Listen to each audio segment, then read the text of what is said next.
Mesdames, Messieurs, bonjour et surtout merci d'être encore en direct sur Info TV. Bienvenue au grand débat de la semaine, le grand débat dominical. Nous revisitons les faits saillants de l'actualité au Cameroun et également ailleurs. Deux faits saillants nous intéresseront justement ce dimanche.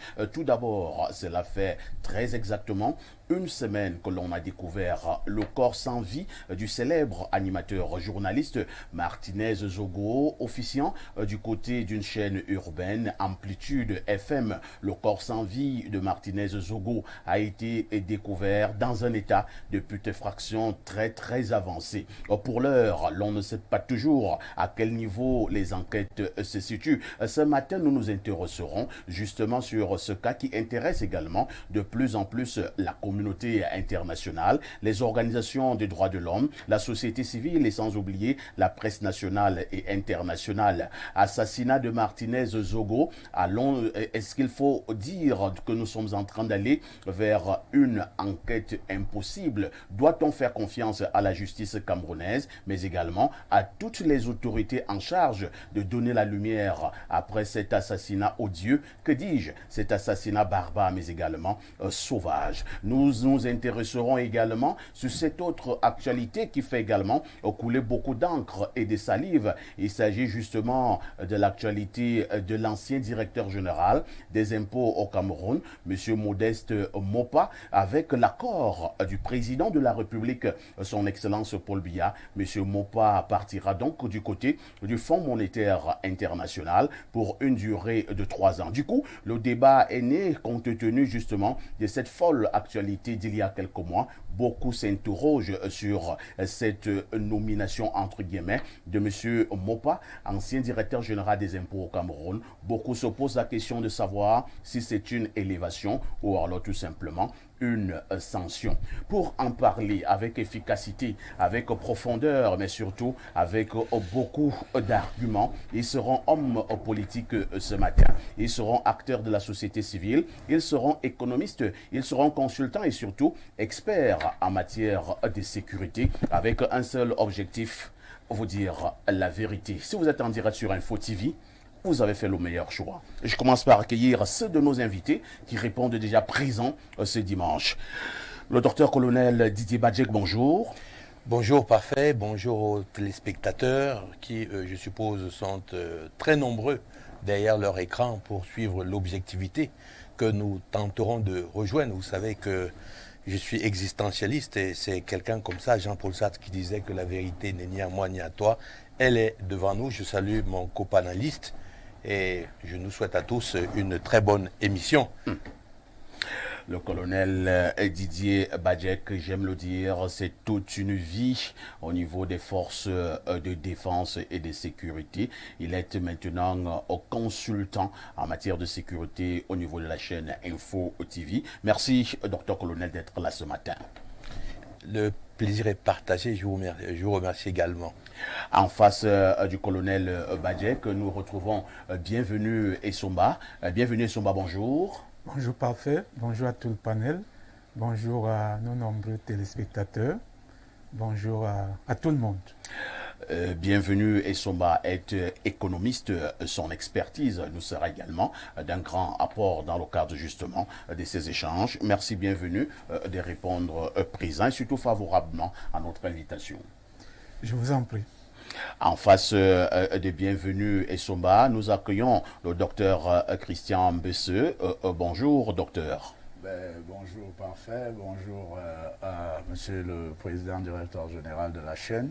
J'aimerais également dire bonjour à tous nos téléaudiens et tous les copanélistes, tout en espérant que cette émission nous permettra d'apporter des lumières loin des émotions et beaucoup plus dans la logique de notre retour à plus d'humanité. J'aimerais par la même occasion transmettre mes sincères condoléances à la famille de Martinez Zogo décédé et bien plus à tous ceux à qui lui manqueront cette voix, y compris moi-même. Docteur François Désiré Mbesseux est enseignant d'université, expert en matière de coopération internationale. Merci d'être là, docteur. est encore attendu sur ce plateau de débat. Chantal Roger Tulle, homme politique mais également journaliste. Il a confirmé sa présence. Nous l'attendons encore. Nous aurons également plusieurs acteurs et certains experts ce jour en direct au téléphone. Nous aurons d'abord Calixte Beyala tout à l'heure en direct de Paris qui nous donnera également son avis sur ces sujets inscrits à l'ordre du jour. Xavier Messeux nous attend du côté de Douala pour son intervention. Emmanuel Com sera également du côté de Douala pour intervenir également en direct dans le cadre justement de ces échanges pour ce grand débat dominical. Nous prenons une transition. Bon retour sur ce plateau de libre expression tous les dimanches entre 11h30 et 13h30 minutes. Ce matin, nous vous l'avons dit, deux sujets nous intéresseront. En attendant naturellement l'éditorial qui a un petit souci ce dimanche sur notre plateau, l'éditorial des Jean Pruneau et Fangrenon. Nous allons donc prendre le premier sujet inscrit à l'ordre du jour. Je commence par vous, bienvenue et Somba. Cela fait très exactement une semaine que l'on a découvert le corps sans vie du célèbre animateur, journaliste Martinez Zogo. Ce n'est plus un secret, il avait été enlevé le 17 janvier dernier et ce n'est que le 22 que l'on a découvert son corps dans un état de putréfaction très avancé. Pour l'instant, ce qui préoccupe bon nombre de Camerounais, sans doute également la communauté internationale, c'est justement de savoir à quel niveau se situent les enquêtes. Je sais que vous n'êtes pas enquêteur dans le cadre de cette affaire, mais je vous passe tout de même la question. Beaucoup estiment que cette enquête piétine. Merci une fois de plus, parfait. Je voudrais d'abord lever l'équivoque parce que je fais partie de la famille de Zogo. Moi, je suis un Zogo. Ah bon? Zogo, c'est mon cousin direct. Sa maman et mon papa, ma maman et son papa sont des frères.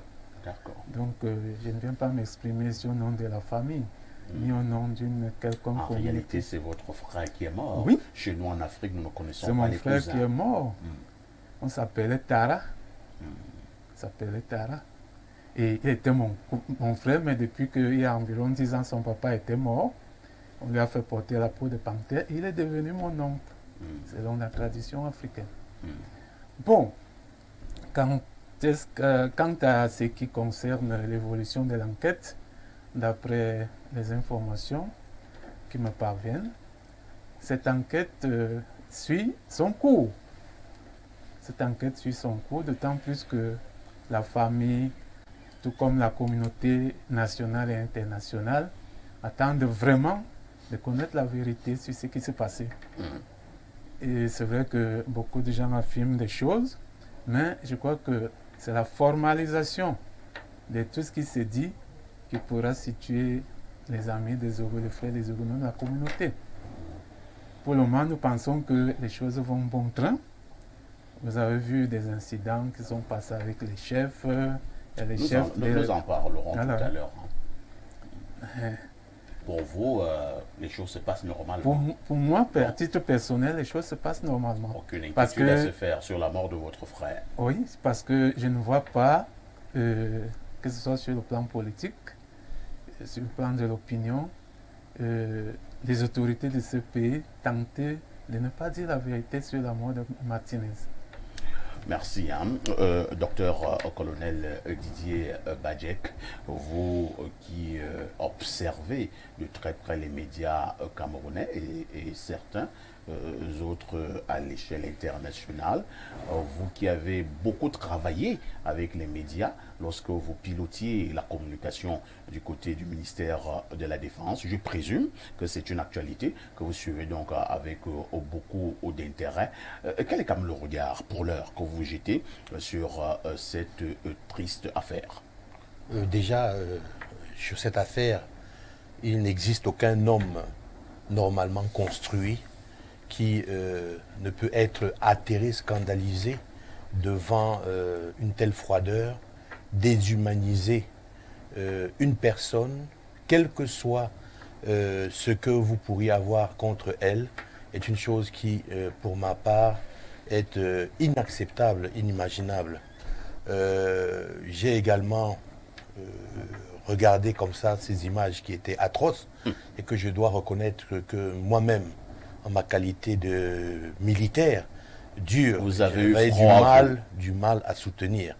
Je trouve que ce genre de procédé qui relève d'un autre temps, de barbarie, n'est pas acceptable. Maintenant, tout autour de cet événement, il faudrait être capable de garder un sang-froid pour que déjà la vérité puisse être faite. Et cette vérité ne peut pas être faite sérénement si il y a une telle convergence de commentaires inusuels, de dérapage même au niveau de l'information, d'incrimination de personnes dont on ne peut pas démontrer de manière quiescente, n'est-ce pas, leur responsabilité dans l'assassinat cruel de cet homme de médias.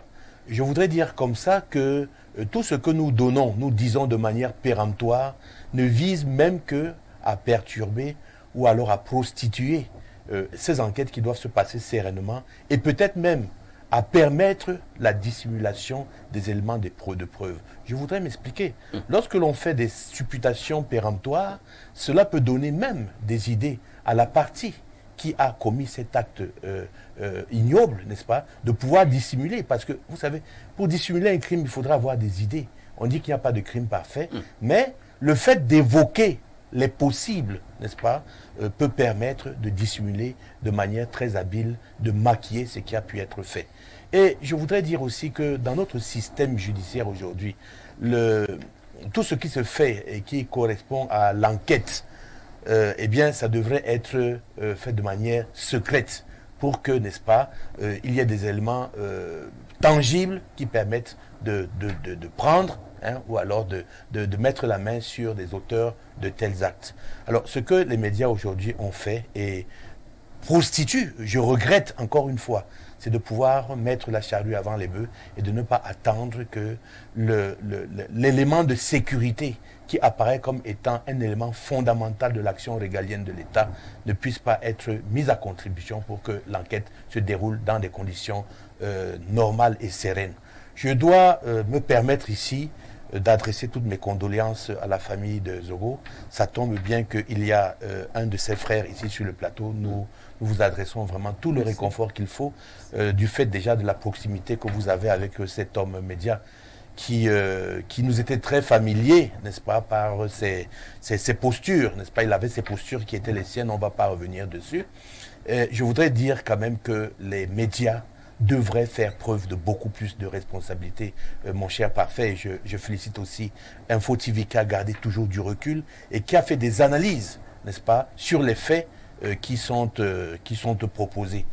Ainsi, il faudrait faire attention aux déclarations péremptoires qui, n'est-ce pas, ne contribueront que à, non seulement à vicier une atmosphère, parce que si jamais vous accusez quelqu'un qui n'est pas responsable, ou alors vous créez une étincelle qui peut créer, parce que c'est un acte qui est quand même suffisamment grave.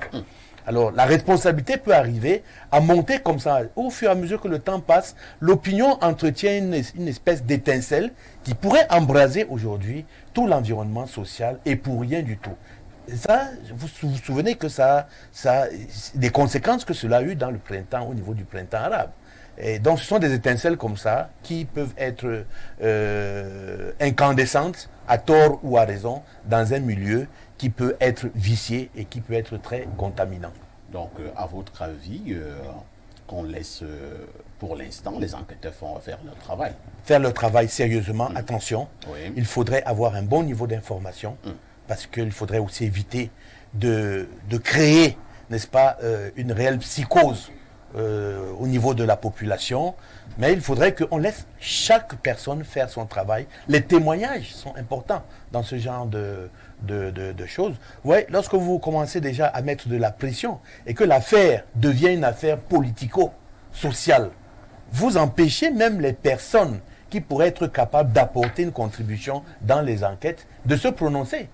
Donc, faisons attention, n'est-ce pas, à toujours vouloir jouer le rôle. Je sais que l'opinion aujourd'hui veut jouer un rôle beaucoup plus important à la place des services publics, mais moi, je reste quand même républicain. J'ai confiance en une justice qui est indépendante et j'ai confiance, n'est-ce pas, à la mission régalienne des forces de sécurité qui sont là, qui sont des auxiliaires de police judiciaire et qui vont rechercher certainement et auront des éléments de preuve pour qu'on convienne à mettre effectivement sous la main les véritables bourreaux qui ont commandité cette affaire.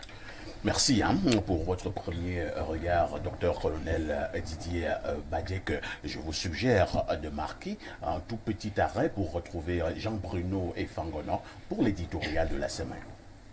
Docteur François-Désiré Mbesse, lorsque j'écoute les premiers intervenants, que ce soit Bienvenu Essomba, qui est d'ailleurs le frère de Martinez Zogo, ou alors le docteur-colonel Didier Badiek, il semble parler avec un peu plus d'assurance, il prône la tempérance, il pense qu'il faut laisser le temps au temps. Entre-temps, la pression est grande au niveau de la population camerounaise. Si nous refusons d'évoquer celle venant de l'international, beaucoup pensent qu'au Cameroun, nous avons la culture d'enterrer les enquêtes et beaucoup citent des exemples. Beaucoup ont peur que le cas Martinez-Zogo s'achève également comme les autres cas, c'est-à-dire une enquête impossible, une enquête sans résultat. La crainte n'est-elle pas légitime? Oui, merci, parfait. Je voudrais, avec toute la gravité que m'impose le sujet, dire que si nous perdons la foi, vers quoi irons-nous? Et lorsque nous nous retrouvons ici, c'est parce que nous pensons qu'il existe au Cameroun une république qui a des règles, qui a des institutions et qui a des missions régaliennes, entre autres la sûreté, la sécurité. Et à partir de ce moment, je pense que nous ne sommes pas encore dans un non-état. Voilà pourquoi je voudrais dire qu'il est important de regarder droit et de garder le sang-froid pour que la vérité et toute la vérité, rien que la vérité, soit relevée dans cette histoire macabre, cette histoire inhumaine, cette histoire barbare qui aujourd'hui macule l'image d'un Cameroun en quête de son émergence et même en route pour certaines performances. Je voudrais donc dire, lorsque nous avons observé cette situation, que il y a quand même, pour revenir à votre question, le risque du précédent. Le risque du précédent à prendre en compte, et je peux comprendre du point de vue d'une analyse sociologique et historique les inquiétudes des populations et même de certains fans de Martinez-Zogo. Aujourd'hui, nous n'allons pas dire mort, mais assassiné, parce qu'il s'agit bien d'un assassinat. Parce que dans la mort, il y a une passivité, dans l'assassinat, il y a un acte actif. Et donc, il a été assassiné et la nébuleuse reste autour des commanditaires de cette affaire. Et je pense que nous avons vu les décès ici, la disparition de plusieurs personnes. Le père Angel Je voulais justement, avec votre permission, que nous listions ensemble ces nombreuses disparitions. Vous avez commencé, le père Angel le père Angel Benvan. Zéro résultat. L'opinion continue d'attendre ce qui s'est déroulé. Monseigneur Yves Plumet. Monseigneur Yves Plumet. Zéro résultat. Zéro résultat. Monseigneur Benoît Bala. Zéro résultat. Les sœurs de Djoum. Zéro résultat. Les neufs de Bepanda. Les neufs de Bepanda. Officiellement zéro résultat. Il se pose donc un problème. On se demande si ce qui s'est passé chez les poulets ne va pas se passer chez les canards. Et donc, il est donc important que nous tenions compte de ces éléments et que nous sachions raison garder lorsqu'il y a une situation comme celle-là. Et c'est peut-être l'occasion pour moi d'interpeller ici les forces de sécurité et surtout le système judiciaire camerounais à la tête duquel se retrouve Monsieur le Président de la République, son Excellence Paul Biya, qui est le premier magistrat il faut le dire. Il est le premier magistrat et le ministre de la Justice n'en est que ministre délégué. Docteur Mbesse, disons quand même que dans les pays que nous prenons parfois en exemple quand cela nous arrange, je prends justement le cas de la France, lorsqu'il y a un cas d'assassinat aussi grave, le procureur de la République s'est saisi de l'affaire et donne des informations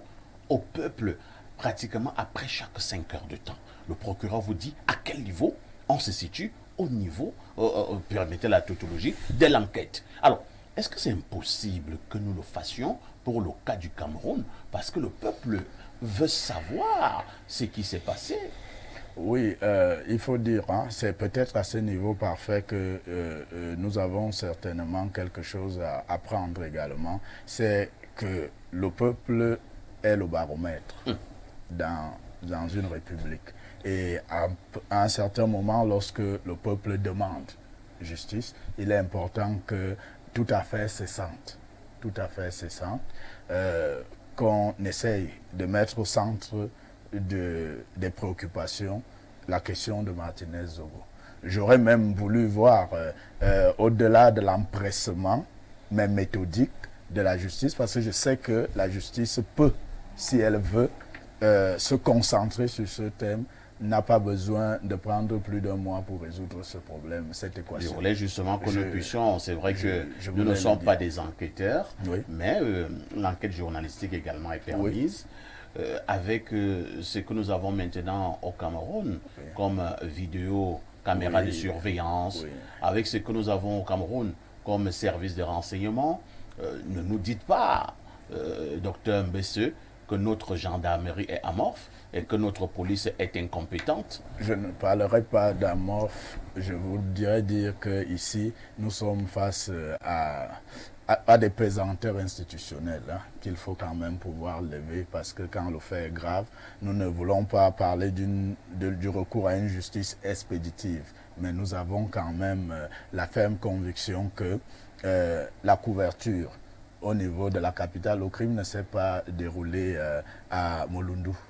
Nous sommes quand même là dans le siège des institutions. Il faudrait qu'on soit clair là-dessus. Du point de vue symbolique, nous sommes dans le siège des institutions. Il est inadmissible que des personnes opèrent dans le siège des institutions. Nous sommes de manière Yaoundé, aussi barbare. Et qu'on nous dise qu'on a besoin pour cela de plus d'un mois pour résoudre ce problème. Pour cela, je voudrais quand même questionner cet aspect. Du point de vue de... Nous avons des caméras de vidéosurveillance qui sont là et qui fonctionnent. Nous avons également la couverture satellitaire. C'est peut-être l'information que nous devons également avoir recours auprès de nos ambassades, nos partenaires diplomatiques. Les États-Unis sont ici. Ce qui se passe sur le ciel camerounais est connu. Il est quand même important que sur ce plan, il y ait une collaboration pour la manifestation de la vérité. On ne va pas seulement collaborer lorsqu'il y a des problèmes dans le nord et du sud-ouest, alors que là, nous avons un problème. C'est que le principe de responsabilité de l'État face à un citoyen qui décède. Nous avons vu les présidents, nous avons vu souvent les autorités camerounaises se retrouver à Paris quand on a parlé de Charlie Hebdo. Nous avons vu des personnes se déplacer et organiser des dés. Mais là, nous avons un citoyen camerounais qui est décédé. Il est quand même important que nous comprenions que c'est grave et que l'État, au plus haut niveau, puisse donner le ton et que la population se sente sérénisée. Parce que pour l'instant, je vous dis, lorsque nous écoutons ce qui se passe dehors, c'est la psychose. C'est la psychose totale. Et pour que nous n'ayons pas l'impression que nous sommes dans un non-État, il est quand même important que les différentes autorités, toutes catégories confondues et tout grade respecté, dans le respect de la méthode judiciaire, puissent quand même accélérer le processus et faire la lumière là-dessus. Merci beaucoup, docteur. Bienvenue à Essomba. Lorsque je préparais, en préparant cette émission, je suis tombé sur quelques informations venant d'un journal bien connu de la place, un quotidien. Et comme vous êtes d'ailleurs de la famille de Martinez-Zogo, compte tenu du fait que le corps était déjà dans un état de putréfaction très avancé. Pas très facile de reconnaître encore le corps de Martinez Zogo. Les médecins légistes ont pensé que, en toute honnêteté, il était question d'avoir le cœur net, de passer à des tests d'ADN. On a eu à faire des prélèvements sur le corps de Martinez, sur, je pense également, un de ses enfants, mais également un membre de la famille. L'information que j'ai eue est que, pour l'heure, le test d'ADN ne se fait pas encore au Cameroun. Nous n'avons pas encore apparemment le matériel adéquat et qu'il se passe de l'autre côté, notamment en Europe, et qu'il fallait donc de l'argent pour pouvoir effectuer ce test. Et enquête faite, on m'a fait comprendre qu'il fallait 325 000 francs CFA. Et pour l'instant, les tests n'ont pas encore été effectués, faute de moyens financiers. Je voulais d'abord savoir si vous confirmez que des prélèvements ont quand même été effectués et que pour l'heure, aucun test d'ADN n'a encore été effectué. Oui, parfait, j'ai aussi entendu parler, je ne peux pas confirmer puisque je n'ai pas été présent. Bon, pour ce qui est de la prise en charge, à partir du moment où c'est un assassinat et que l'affaire est entre les mains du procureur, c'est l'État qui doit se charger du reste. Ce n'est pas la famille qui va... Sinon, nous, on reconnaît notre mort. Tout le monde reconnaît le cadavre de Martinez. Bon, par rapport à ce que le docteur Mbese disait tout à l'heure, il faut donc que tout cela se passe pour que ça ait une valeur juridique afin d'être présenté devant le judiciaire. Si ce ne s'agit que de nous, nous on reconnaît notre corps. Le fait donc justement de jouer à ce jeu-là, excusez l'expression, est-ce que cela ne sous-entend pas qu'il y a manifestement une volonté de pouvoir étouffer l'enquête? Le docteur Bajek l'a dit. On ne peut pas prendre comme parole d'évangile tout ce qu'on va lire dans les journaux. Je crois que le Cameroun, c'est un État gouverné. Et nul n'ignore que lorsqu'il y a un cas de décès et que ce décès est à problème, c'est l'État qui doit se charger de toutes les procédures. N'est-ce pas? Nous sommes protégés par ça. Non, moi, je ne crois même pas déjà à la version des choses que tu donnes. Ah bon? Oui. Vous pensez que je suis un blagueur? Je ne pense pas. Non, tu as lu ça quelque part. Mais ce n'est pas toi le blagueur. Le blagueur serait la personne qui l'a écrit dans un journal. Tu vois? Je vois mal. Même au niveau... Le frère est une source. Même au niveau des arrondissements, ce qui se passe dans les arrondissements, n'est-ce pas? On ne demande pas aux familles pauvres du village d'aller payer les frais. Je voudrais vous dire que c'est le journal Le Jour. Bon, bah. Que ce soit le journal. Il me semble que c'est un journal sérieux. Non, le problème c'est qu'il faut que l'argument soit pertinent. Pertinent. Quand l'argument n'est pas pertinent, n'est pas cohérent, ce n'est pas parce que c'est Cameroun Tribune que moi je vais y croire.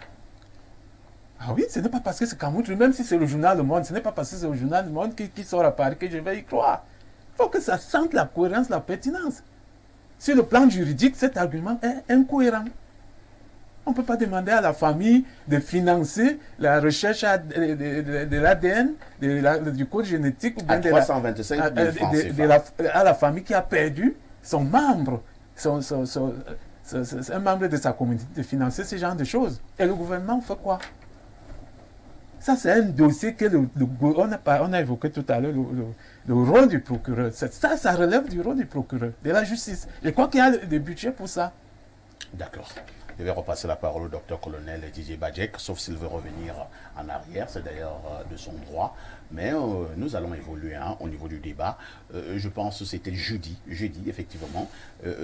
Certains chefs traditionnels de la Léquié se sont donné rendez-vous du côté des Bogo et Bogo 3, après la cité universitaire de Soie, pour une déclaration officielle, une déclaration forte.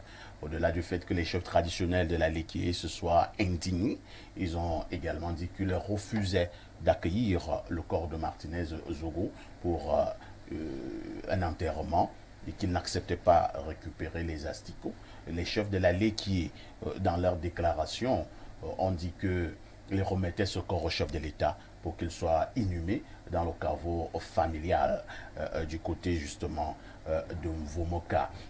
Je vous suggère de marquer encore un arrêt pour suivre un tout petit peu cette déclaration de certains chefs de la Léquié et nous reviendrons sur le plateau pour des commentaires et j'espère des analyses adéquates.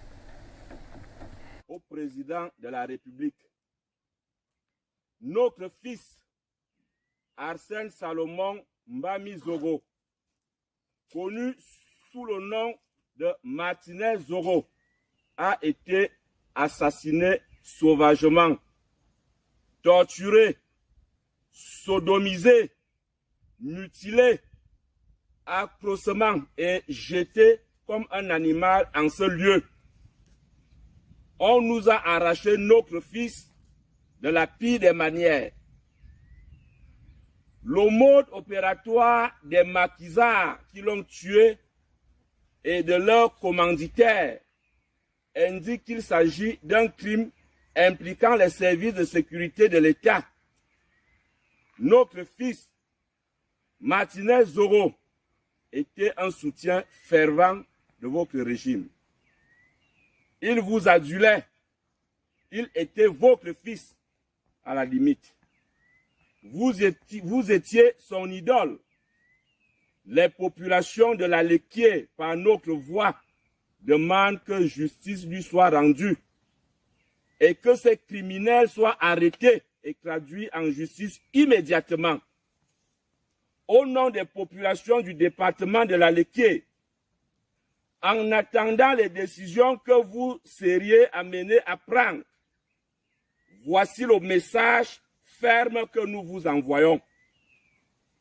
Vu l'ampleur de l'attaque que nous avons subie, vu l'humiliation que nous avons endurée, vu le défi qui a été lancé aux Etones, Manguissa et Bachenga dans leur ensemble, décidons. Le lundi 30 janvier prochain est déclaré Léquier mort. 2. Martinez Zogo est mort pour vous. Ces assassins l'ont fait pourrir et nous ne nous ont laissé que les asticots.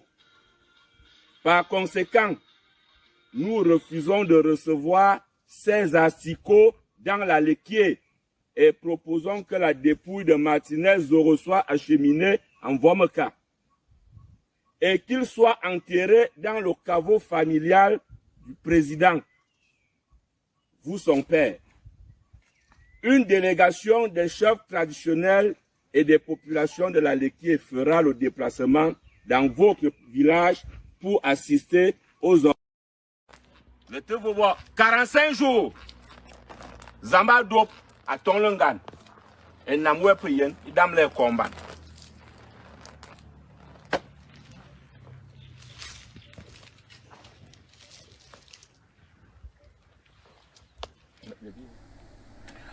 Bon retour sur le plateau de ce débat libre expression. Je vous passe directement la parole, Dr Colonel Badjek, pour votre commentaire et votre analyse. Je voudrais déjà dire de prime abord que je suis scandalisé par une telle prise de position qui n'est pas à la hauteur de ce que l'on attend des chefs traditionnels, qui devraient être là pour apporter du calme, du réconfort, et ne pas prendre des positions qui reflètent une inconsistance au niveau de la santé mentale. Je veux le dire avec beaucoup de force. Lorsqu'il y a une situation de ce genre, la première chose qu'il y a à faire est de pouvoir être responsable et prendre des positions qui sont en relation avec le peuple que l'on représente. Je ne suis pas sûr que ce que ces chefs traditionnels ont dit par la voix de leur porte-parole reflète ce que toute la Léquier profonde aujourd'hui.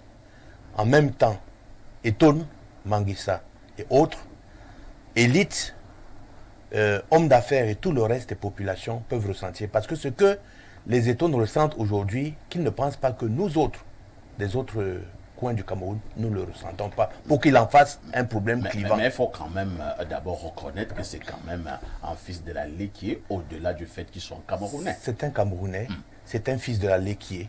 Il y a à prendre, n'est-ce pas, des dispositions pour mener cette enquête et qu'elle arrive Vous à auriez terme. préféré que les chefs traditionnels de la Léquié gardent le silence et ne disent rien. Vous avez vu à qui est adressé le message. Tout à fait. Lorsqu'on l'adresse à la plus haute personnalité du pays qui représente les institutions, Oui. cela veut dire que, n'est-ce pas, on a trouvé en réalité que ce sont les institutions qui ont fait la victime. Aujourd'hui, j'ai suivi avec attention ce que le docteur Mbessa a dit, mais je voudrais vous dire que il est difficile sur un périmètre, par exemple, de 16 km², de pouvoir mettre un gendarme, un policier, un militaire, ou alors derrière chaque brigand. Aujourd'hui, nous sommes dans un système de sécurité, de sûreté, de proximité. Il faudrait être capable, en pareille circonstance, faire une analyse SWOT susceptible de pouvoir déterminer les faiblesses, les points forts, les opportunités, et voir quelles sont les menaces qui pèsent. C'est un crime crapuleux qui va certainement entraîner peut-être d'autres en cascade. Ce n'est pas en créant déjà un caractère extrêmement délétère au sein des institutions ou alors incriminer des parties, des segments de cette institution qu'on va arriver à la résolution de ce problème. Ce que je voudrais dire, c'est que le message qu'on doit suivre aujourd'hui, c'est arriver à ce que les enquêtes se fassent sereinement, diligemment, et que les personnes qui sont responsables de cet acte, n'est-ce pas, soient punies et traduites devant la justice. C'est ce que je voulais dire. Très bien. Alors, oui, pour chuter. Non, pour chuter, laissez-moi le temps de... Alors, ce que je voudrais également dire, oui, c'est que lorsque on remet en doute toute l'institution du ministère, enfin, qui sont les institutions responsables de la sécurité du Cameroun, je sais qu'il peut avoir certaines faiblesses, mais ce n'est pas le moment de le faire. Colonel Badjek, le problème n'est pas que nous remettions en cause ou bien en doute les institutions en charge de donner la lumière sur cet acte odieux qui a été commis. Nous nous référons simplement, nous revenons un peu au niveau du passé, où nous avons eu également des actes entre guillemets similaires. Dr Mbessé et moi, comme dans un exercice à l'école primaire, nous avons donné une liste d'assassinats au Cameroun et qui sont restés au niveau des enquêtes lettres mortes. Est-ce que ce qui s'est passé dans la chambre de poule ne se passera pas également dans la chambre de canard? Peut-être ceci peut expliquer cela, c'est au niveau de la pression que la population est en train de mettre au niveau des institutions. On arrive donc à ce que je voudrais bien faire une analyse qui est beaucoup plus stratégique que celle de l'émotion de la rue, surtout pour nous qui représentons aujourd'hui l'élite intellectuelle de ce pays.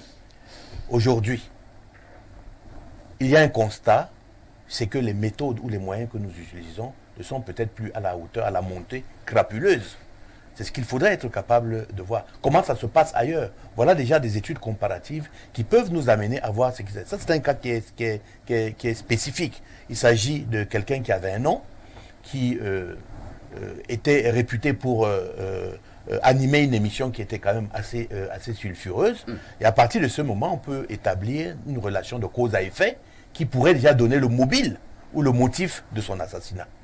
Encore que ce n'est pas fondé. Vous savez, la police judiciaire travaille pour trouver des éléments, des indices, et essayer de voir les auteurs par rapport à ces indices et les inculper. Et c'est en ce moment que la justice se met en branle. Vous ne pouvez pas demander à la justice d'agir avant, n'est-ce pas? C'est pour ça que la police judiciaire, en réalité, ces officiers sont des auxiliaires, n'est-ce pas, du procureur de la République. Donc, il y a un certain nombre d'actions qui sont entreprises. Et je dois vous signaler encore une autre chose, c'est que le système de sécurité au Cameroun est basé sur un système de sécurité de proximité. Ça veut dire que vous, moi et n'importe qui, nous devrions être capables d'amener le renseignement prévisionnel auprès, n'est-ce pas, des responsables de la sécurité. En ce moment, regardez un peu comment les assassinats se font. Eh bien, se font avec beaucoup plus de talent crapuleux, beaucoup plus de méthodes, et je pense que nous sommes en réelle difficulté. Mon ami tout à l'heure, bienvenue Essomba, a évoqué cette cette situation. On a dit avec le nombre de matériel informatisé que nous avons aujourd'hui, avec les caméras, on peut voir, mais ça n'est jamais suffisant. Aujourd'hui, il y a une telle montée du banditisme et une sorte de modernisation du banditisme, et même un banditisme qui est scientifique, qu'il sera de plus en plus difficile, si on ne change pas de paradigme, il sera de plus en plus difficile de pouvoir contenir le grand banditisme urbain.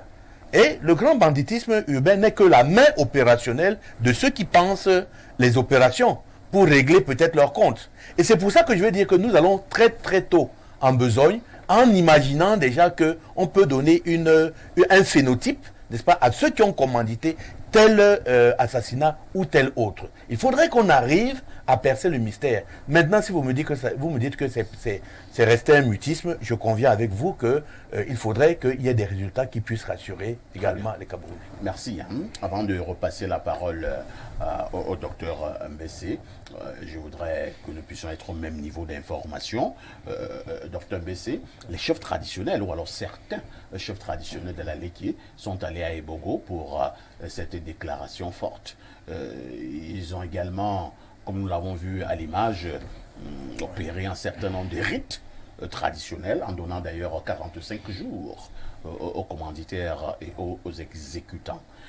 Entre-temps, je pense que le lendemain, après la sortie de certains chefs traditionnels, le président de l'association des chefs traditionnels de la Léquié est également monté au créneau, en réalité, pour venir, entre guillemets, contredire ses collègues.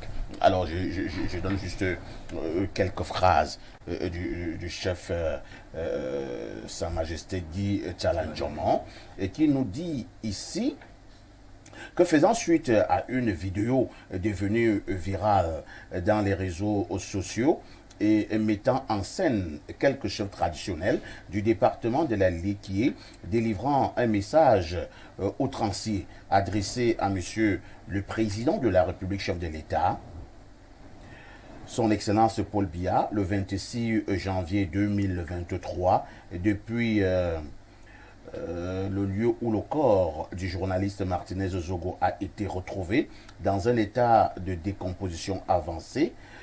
Le président de l'association des chefs traditionnels de la Léquié tient à porter à la connaissance de l'opinion publique nationale et internationale que aucune fraction des chefs traditionnels de la Léquié n'a été mandatée pour communiquer à l'attention de l'opinion publique un quelconque message à monsieur le président de la République, son Excellence Paul Biya, au sujet du crime crapuleux perpétré sur la personne du journaliste Martinez Zogo. Alors, lorsque vous êtes en face d'une telle cacophonie, docteur, on commence à se poser des questions.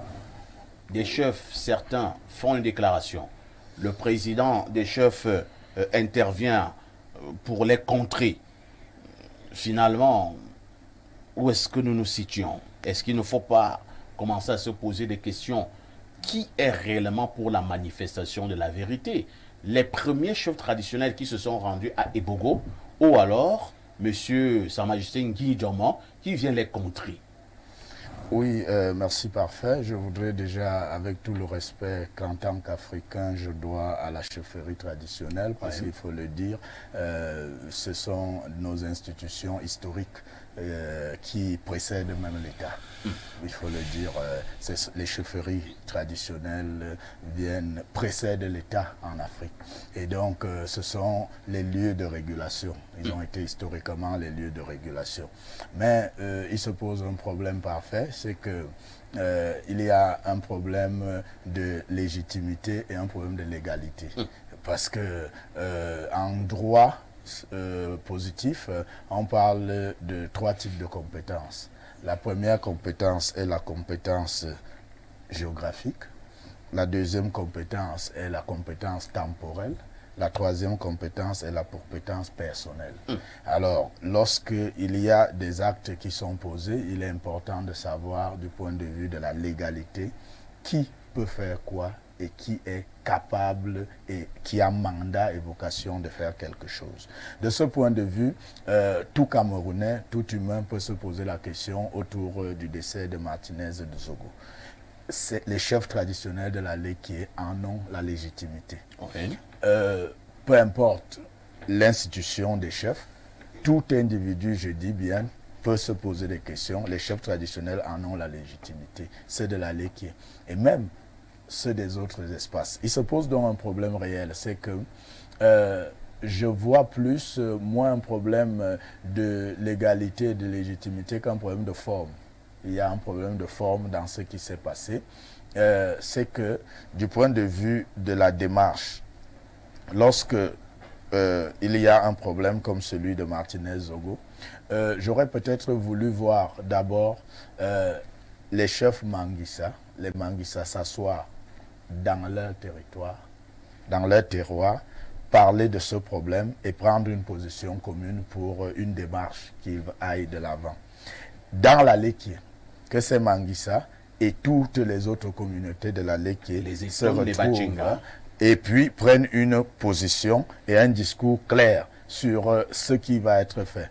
Et maintenant, nous allons poser le problème du lieu où on est venu, disons-le, larguer le corps de Martinez-Zogo. Nous sommes dans la Meufouafamba. Ouais. Il est important que dans la diplomatie coutumière, vous savez, quand un prêtre va dire la messe dans une autre paroisse que la sienne, il va quand même rencontrer l'autre prêtre. Et là, vous m'amenez à vous faire également constater, si jamais vous n'aviez pas encore cette information, il y a également eu une sortie d'un autre patriarche, un autre homme-là, Betty, qui lui, justement, est du terroir. Il a fait une sortie en disant, en s'insurgeant également de la démarche de certains chefs traditionnels qui sont arrivés sur le territoire sans autorisation, opérer des rites. Et ce homme-là, Ewondo, dit qu'il est très fâché et que rien ne se passera. Il a d'ailleurs annulé tous les rites qu'ils sont venus faire du côté des Bogo. Alors, est-ce que nous ne sommes pas, docteur, en train de vouloir théâtraliser cette affaire, cet assassinat odieux de Martinez-Zogo sur l'autel, peut-être j'exagère un peu, sur l'autel de quelques positionnements entre guillemets honteux? Oui, Martinez, je voudrais dire que le décès de Martinez, l'assassinat, parce qu'il faut le dire, l'assassinat de Martinez nous remet en lumière les fragilités sur lesquelles nos institutions, y compris les cercles de régulation traditionnels, sont positionnés.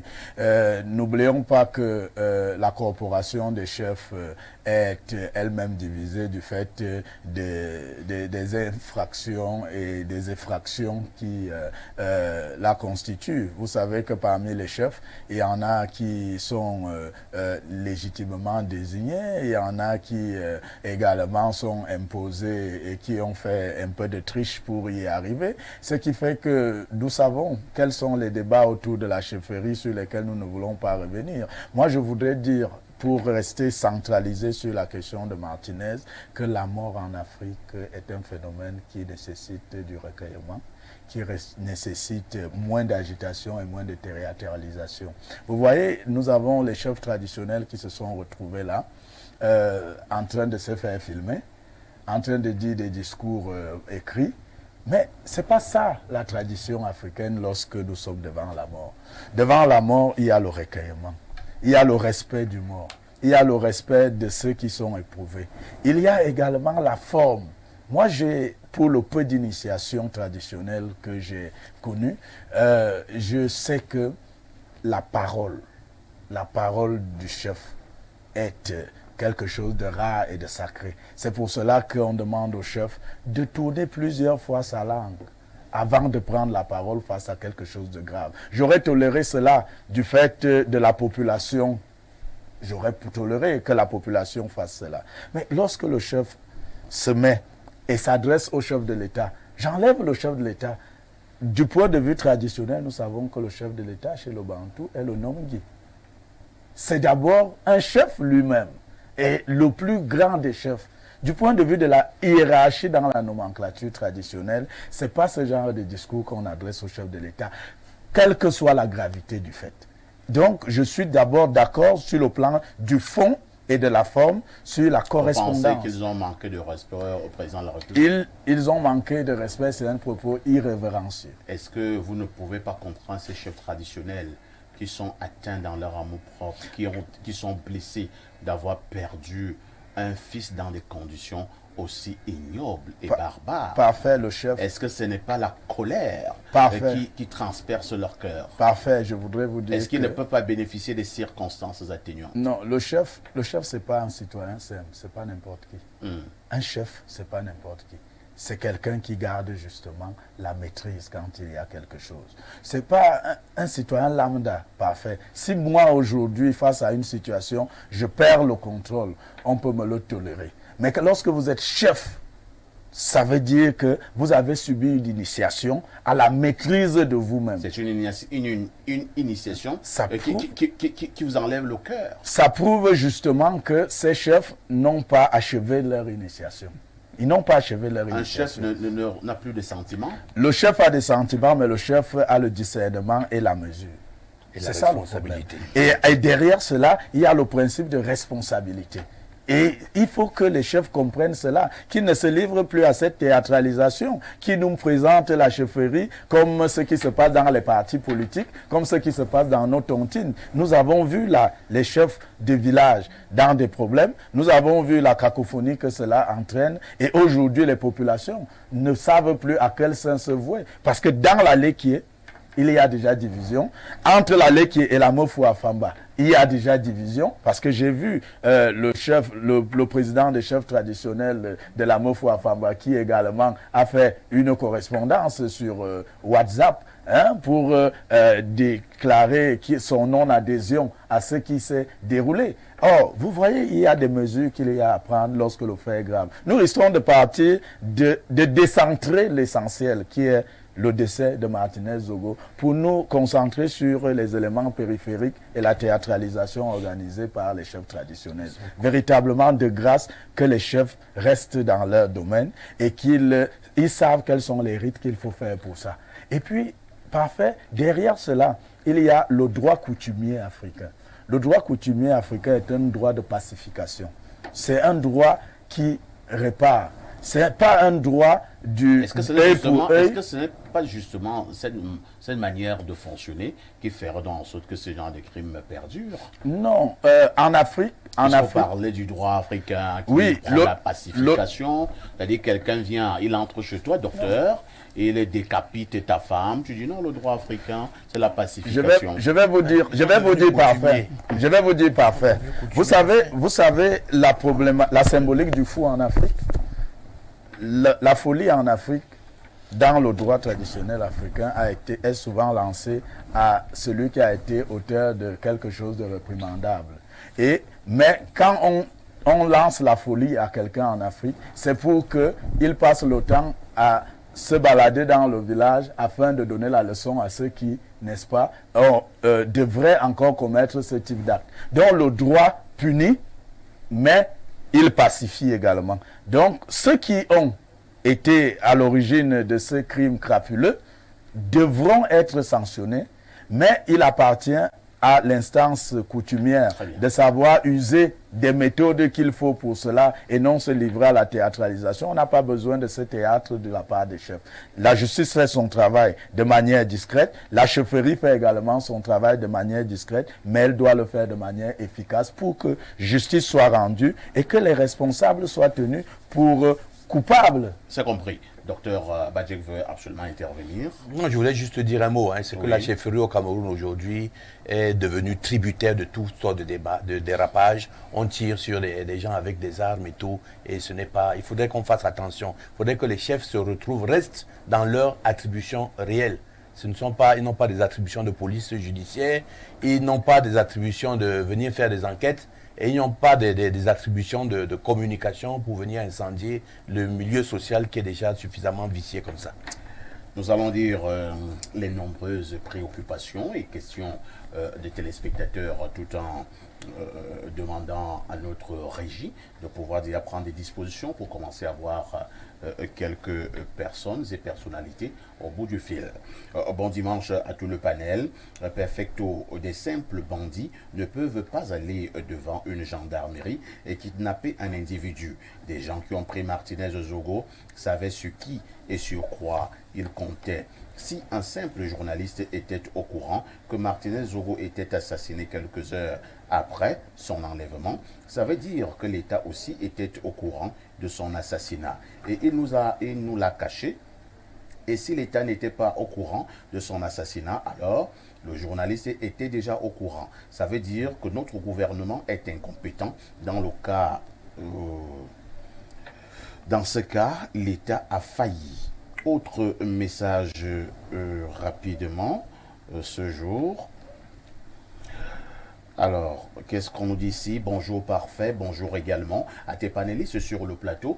Concernant l'affaire de l'assassinat de Martinez Zogo, je pense que les enquêtes menées par les autorités en charge seront vaines et sans issue. C'est un secret de polichinelle. Au Cameroun, lorsqu'une enquête de ce genre est ouverte et implique des intérêts politiques, il y a toujours un dédouanement. Rostan Bang depuis Montezoué à Yaoundé. Bonne émission et bon dimanche à vous.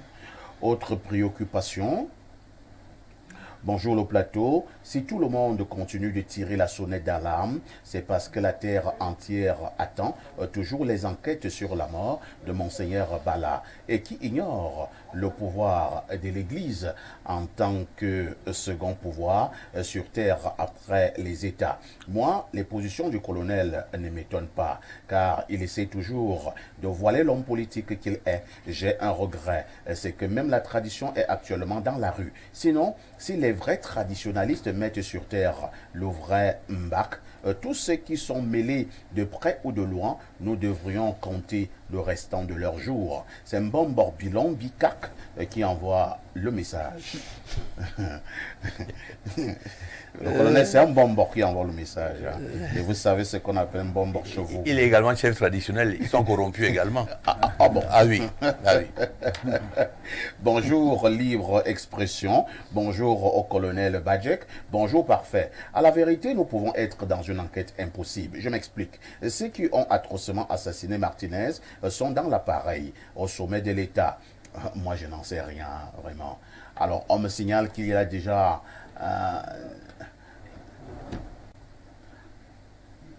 Nous avons donc l'honorable de l'UNDP qui nous attend au téléphone. Bonjour, honorable, à partir de l'Algérie. Oui, bonjour. Alors, honorable, Bonjour. ce matin, nous parlons de ce crime crapuleux qui a été commis sur un journaliste au Cameroun. Quel est le regard de l'UNDP et surtout le regard en tant que député de la nation? Doit-on s'attendre aux résultats de l'enquête? Merci de me prendre aujourd'hui. Malgré que je sois loin, je remercie déjà la télévision pour cette marque de confiance. Et tout aussi, je voudrais dire, je salue déjà tous les Camerounais qui nous suivent, que je sois hors du pays, et que je puisse donner mon avis. Et en plus de ça aussi, je souhaite bonne chance à toutes les listes UNDP qui se présentent aux élections sénatoriales que nous retrouvons dans la zone de l'extrême nord, du nord, de l'Adamawa et de l'Est. Et que nous pensons et nous disons que nous allons prendre tous ces 7 sièges par région.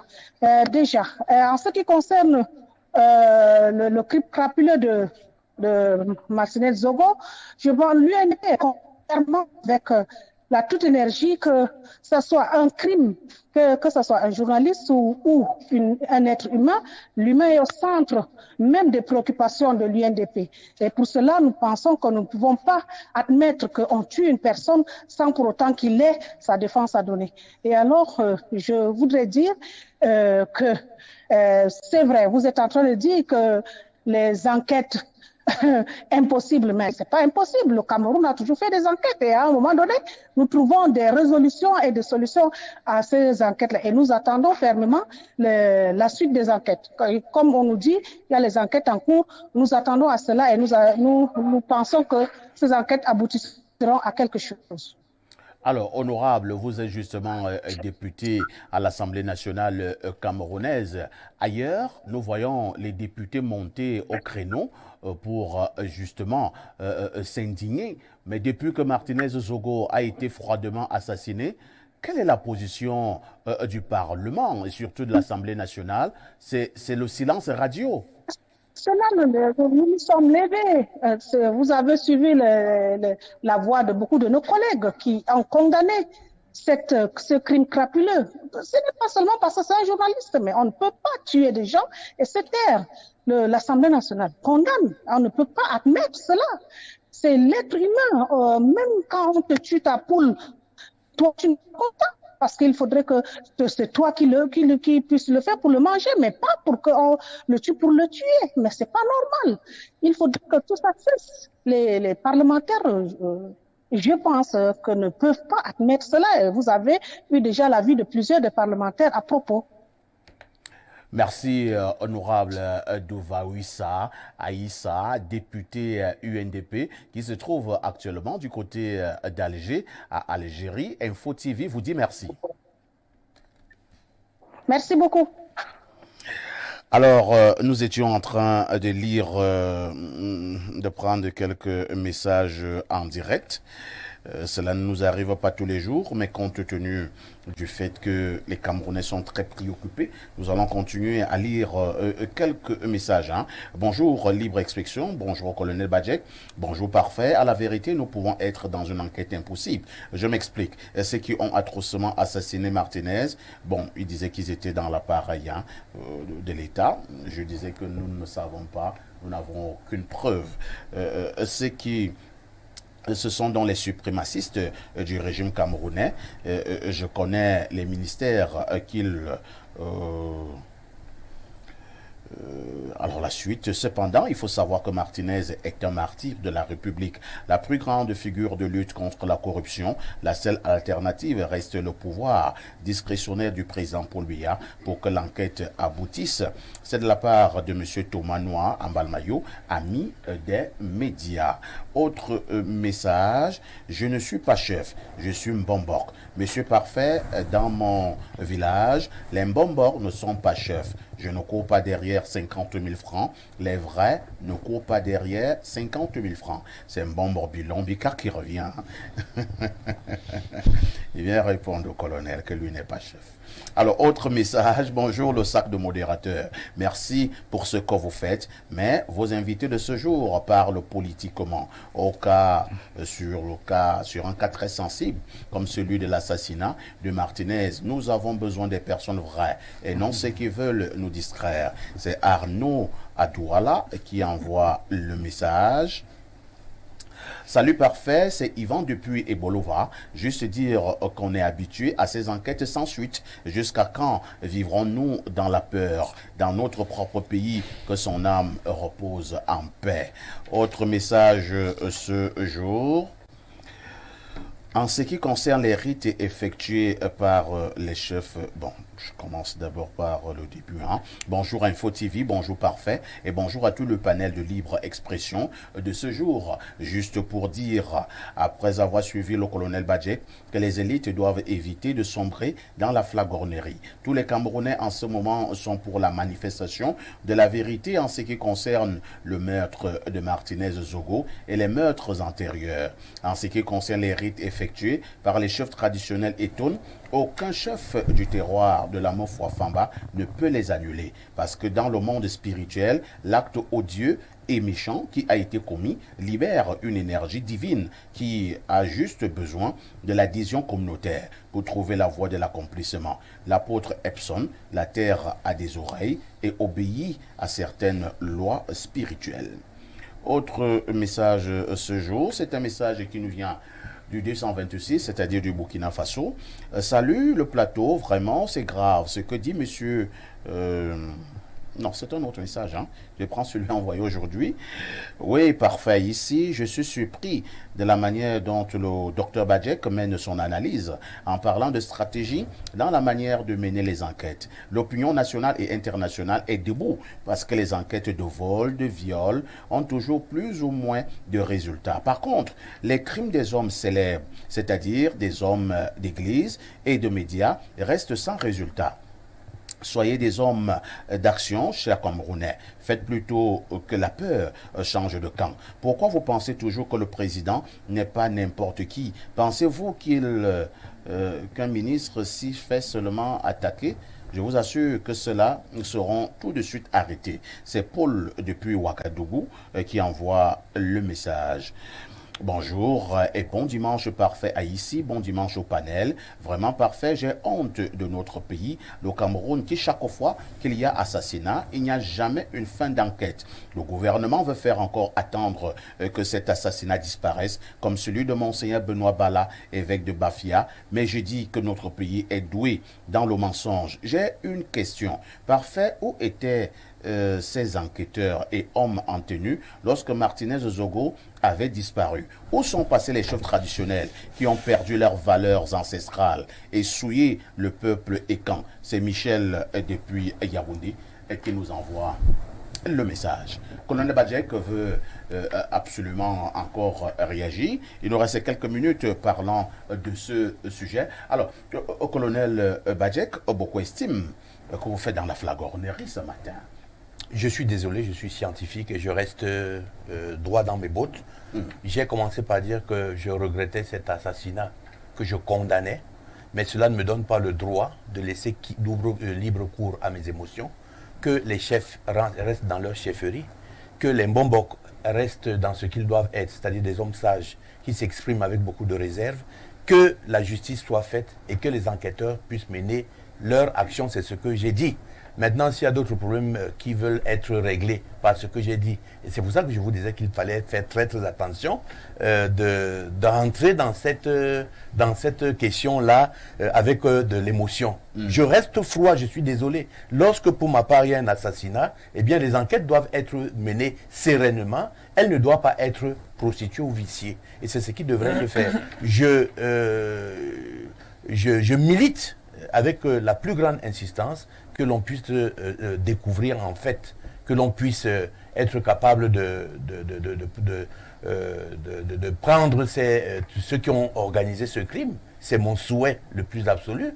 Et je ne suis pas ici pour être soit le procureur des personnes, n'est-ce pas, qui sont accusées à tort, tant que nous n'avons pas des éléments d'enquête qui sont probants. Je ne suis pas non plus ici pour faire la communication soit de la gendarmerie, soit de la police, ou alors celle des chefs traditionnels. Nous sommes ici sur un plateau de scientifiques. Les choses que je pose sont des choses avec des marqueurs qui sont essentiels. Quand on parle de stratégie, on a au moins un minimum de recul, n'est-ce pas, pour mener des analyses. L'analyse que je vous ai proposée, c'était une analyse qui montrait les faiblesses et les forces de notre système de sécurité, dans la mesure, n'est-ce pas, de pouvoir prévoir un banditisme urbain qui a atteint, n'est-ce pas, un niveau aujourd'hui qui n'arrive plus à être mesuré. C'est de ça qu'il s'agit. Merci, colonel. Alors, bienvenue à Essouma. Évoluons rapidement. Hein. Nous savons donc qu'il y a... quelqu'un me disait en préparant justement cette émission, depuis que cet assassinat a eu lieu, rassurez-vous, je cause avec plusieurs personnes, hein, que ce soit des journalistes qui sont des confrères, des hommes de droit, des hommes d'église, certains initiés, notamment les Mbombok, les hommes lords, ainsi de suite, certains grands patriarches. Quelqu'un me faisait comprendre qu'en communauté Eton Manguissa, sur le plan mystique, ils sont redoutables et que cet acte ne restera pas impuni. Oui, c'est vrai, parfait. Vous confirmez? Je le confirme. Parce que moi, n'ayant plus de grands-parents, de parents, parce que mon père est décédé comme...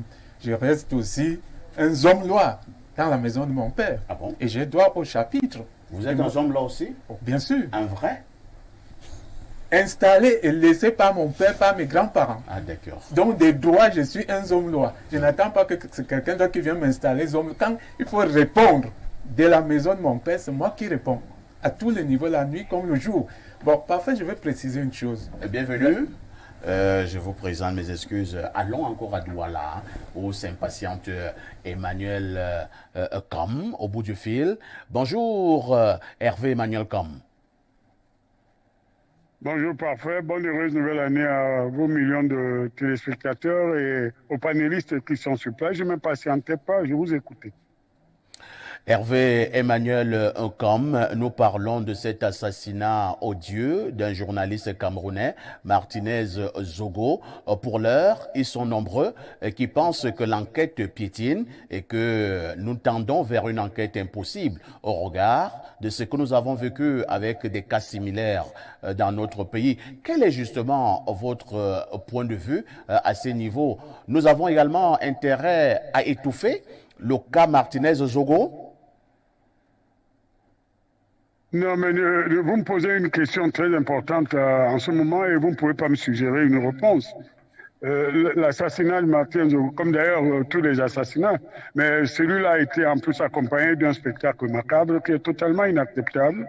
C'est un crime contre la République, contre l'état de droit, contre le droit de personne et je pense que c'est indéfinissable. Et nous devons tous ensemble marquer ce moment de compassion pour sa famille et penser à lui. Mais quand on a fini de faire cela, il faut aussi dire, puisque maintenant je réponds à votre question, que le parasitage de cet événement triste et dramatique par certains groupes, y compris des corporations, des groupes d'intérêt, est aussi horrible, aussi nauséabond et inacceptable que l'assassinat, parce que ce sont ces groupes-là, par leur comportement, qui transgressent l'ordre public, c'est-à-dire ils ne respectent pas la présomption d'innocence, ils violent le secret des instructions, ils se déclarent témoins de quelque chose qu'ils n'ont pas vécu. Ce sont tous ces éléments qui constituent des obstacles qui pourraient enterrer l'enquête. Mais je vous rassure, la République ne peut pas, n'est pas, élucider cette affaire. Il s'agit de l'autorité de l'État qui doit conforter l'État de droit. Donc moi, je suis optimiste tout en étant malheureux. Il y a un temps pour tout, il y a un temps pour pleurer. Mais la République doit montrer sa puissance en renversant tous les obstacles qui pourraient se poser devant ce drame qui nous interpelle sur plusieurs choses. Il y aura un temps où on va interpeller aussi la déontologie des journalistes, le comportement des groupes d'intérêt, y compris la responsabilité des hommes publics qui rentrent dans des relations dangereuses avec les médias et qui peuvent aboutir à des situations. Vous savez que dans cette histoire, ça peut déboucher sur quelque chose de monstrueux, la violation de l'autorité d'État, la sécurité de l'État, tout est mis en cause. Donc je crois qu'il faut que chacun se ressaisisse et qu'on laisse maintenant le temps de la justice nous amener à éclairer cela pour recréer le sentiment de confiance et d'appartenance à notre communauté nationale. Hervé Emmanuel, comme au regard de ce que le journaliste en question disait et qu'il faisait depuis un certain temps, est-il possible que nous arrivions à une certaine déduction selon laquelle il s'agit là d'un crime politique? Non, moi je n'accepte pas les déductions dans les affaires juridiques parce que si on accepte les déductions, chacun dans ses rêves pourra toujours nous suggérer un auteur d'un crime qui n'a pas été réalisé.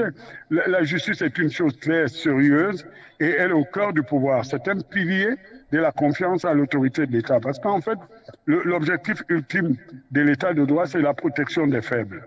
Si nous rentrons maintenant dans des situations où on va faire de la préjudication, on va appeler les négomanchiennes, on va appeler ceci, vous voyez, ça va dans tous les sens et c'est la raison pour laquelle j'ai été très peiné. Dans mon cas, je me suis imposé le silence depuis une dizaine de jours parce que je trouvais que nous étions en ébullition, la République est rentrée en transe, des groupes de pression, des groupes d'intérêt, chacun voulait parasiter, prendre un morceau de Martinez Zogo pour se donner une légitimité dans son métier. Il faut qu'on se calme et qu'on fasse tout pour que la justice nous dise quelle est la vérité ou au moins nous dise qu'est-ce qui nous est arrivé, pourquoi nous sommes arrivés à cet état de barbarie au point que des Camerounais tuent et dépècent un Camerounais. C'est totalement inacceptable. Hervé Emmanuel, comme dernière préoccupation, les informations en ma possession font quand même état de ce que l'argent circule depuis la découverte du corps sans vie de Martinez Zogo, soit pour faire peur à gauche, soit pour acheter le silence de certains leaders d'opinion, de certains hommes de médias et de certains acteurs de la société civile. Oui, mais écoutez, si c'est le cas, et comme j'ai confiance à votre personnalité, c'est la raison pour laquelle nous sommes amis d'ailleurs, parfait, vous et moi, c'est ça qu'il faut dénoncer. Parce que j'ai dit que moi je suis dans le temps du deuil encore, le temps de la peine pour la République, pour la démocratie, mais il faudrait arriver à un moment à faire des analyses qui ne sont pas réjouissantes pour tout le monde. Prenez par exemple le métier de médiateur, tout le monde confondu, c'est-à-dire ceux qui se sont appropriés la parole publique. Et vous découvrez que derrière cela, certains sont dans une affaire de mercantilisme, ils vendent, ils détruisent des réputations, et créent des réputations artificielles, tout le monde a agrégé, docteur, tout le monde sait tout. Donc, vous voyez que c'est tout cela qui nous interpelle, notre responsabilité, pour que les choses reviennent à l'endroit. Il faut qu'on laisse à ceux qui sont en charge de cela le faire. Et là, vous venez de suggérer une question qui va me poser de parler de quelque chose que je ne voulais pas. Et il faudrait qu'on fasse des débats sur le concubinage entre les journalistes et les hommes politiques et les groupes d'intérêt. Et parce que si demain on aboutit au fait que des journalistes peuvent un temps être avec Y, le lendemain avec Z, et ils ont la dénonciation à géométrie variable et tout ça, s'il y avait encore, je ne le souhaite pas, un drame du genre Martinez-Zogo, et ben vous aurez des voix qui vont dire que ce sont des accidents de travail. Parce que quand vous prenez une activité dangereuse avec des risques, vous fréquentez des groupes qui peuvent être à la limite mafieux.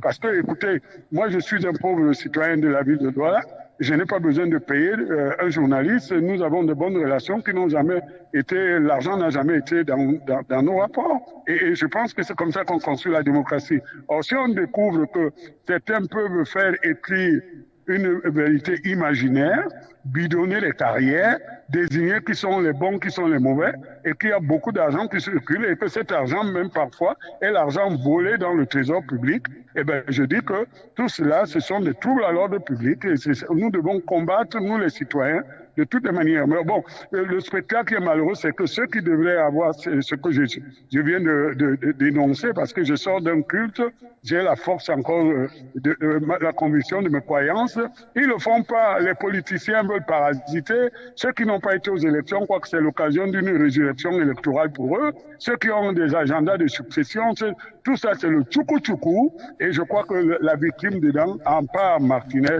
c'est la République qui ne comprend plus rien, la nation qui est menée en bateau par une élite qui est complètement dévergondée et qui en fait devrait être condamnée et rejetée de la manière la plus faible. Donc, je pense que la vérité sortira. Je t'assure, c'est là parfait, parce que on peut tromper une partie du peuple tout le temps, mais on ne peut pas tromper tout le peuple tout le temps, et que tous ces groupes d'intérêt là vont finir par faire tomber leur masque. Et vous verrez. Et c'est ça, en fait, la mémoire d'un jeune comme Martinez, qui a eu simplement pour seul tort dans sa vie de rencontrer ces groupes, et vous verrez. Vous verrez. Hervé Emmanuel Com. Oui. Info TV vous dit merci. Oui. Merci beaucoup. Parfait. Et bonne année aux panélistes. Je suis désolé, moi je sors du culte et je suis là. Merci Hervé Emmanuel Com, qui est justement un homme politique bien connu et reconnu au Cameroun. Il milite pour les idéaux du RDPC. Il a la particularité de ne pas avoir sa langue dans la bouche. Oui, c'est vous qui avez la parole. Bienvenue Sumba. Vous allez évoluer et vous allez chuter. Oui, et parfait. Quand je dis que l'assassinat de Zogo ne peut pas rester impuni, parce que la tradition Manguissa même nous oblige à venger Zogo. Ah bon? Ah oui. Par les rites d'enterrement, tout ce qui sera fait par sa famille, par ses oncles maternels, c'est pour que tous ceux qui ont le sang de Zogo sur leurs mains.